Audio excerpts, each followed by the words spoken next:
Yeah, I just wanted to give y'all an update on what's going on. That I started redoing the mannequin a little bit. If you take a look at her, I've tried putting Alexa up here. This is just temporarily for the time being until I can figure out whether or not if I want to put Alexa to the Raspberry Pi or I don't want to. I'm kind of holding back off that idea right now because I think there might be competition on which chatbot to go with, or which AI system to go with. I'm kind of scared about going with this Amazon version if NVIDIA Nano, I think it is, might have something competitive to that. And I'm still thinking about Replica AI. I'm not sure if I can put that to it. It's going to answer a lot of questions if I decide to even go with a Raspberry Pi on this project, because it might not actually need it. So at least not right now.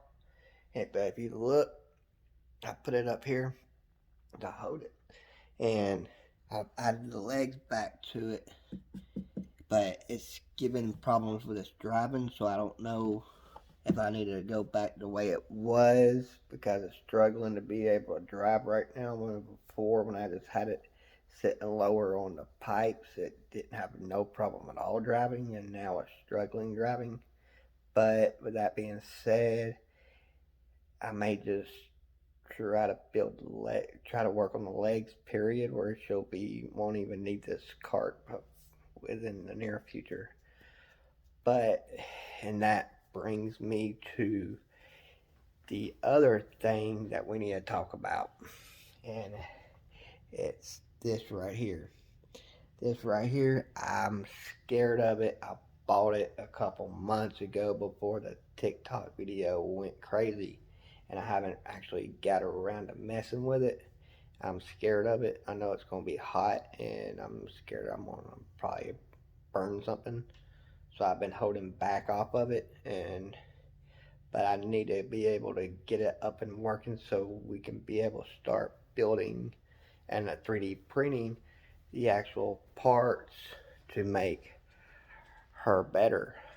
And I can't make her better until the 3D printer is up, until I figure that part out, which brings us to another subject matter, which means that there's something called STL files.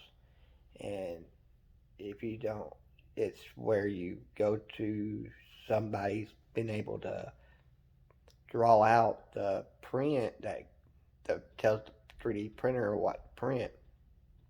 And if you look at the InMove projects, they were built formed off of STL files.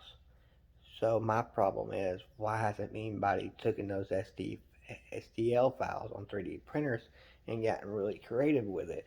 When I'm only finding a handful of people who's ever really tried to go that deep into making STL files for 3D printers on these robots. So on these robot projects. So I'm gonna leave you with a little short combination of artwork that I found that I'm just kind of curious why some of these artists who are pushing 3D artwork, like on Patreon and on Instagram and so forth, why don't they sit there and take some of those ideas and make STL files for 3D printers where the robot hobbyists can be able to actually 3D print those their artwork. I mean, you go to some of these like I can't think of the websites right this minute, like Thingiverse, I think it is Thingiverse. They actually sell STL files, and people can go on there and put their STL files on Thingiverse, and people will buy it. So, and but there's only like one life-size doll that's been ever made on Thingiverse for anybody to buy, which is the point. Is that one that they made out of Africa, and there might be a second one, and the only other one that's like actually made for robotics as a hobby is InMove, and InMove was done like 2015, 2016. So, and it's 2021 now.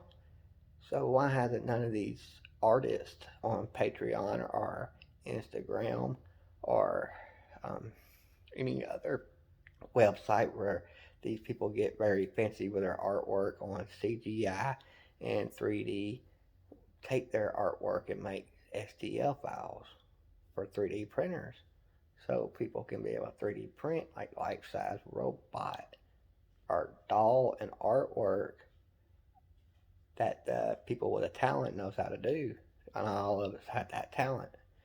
So I'll go ahead and leave y'all with a few of the pictures, but thanks. This is what we've been doing.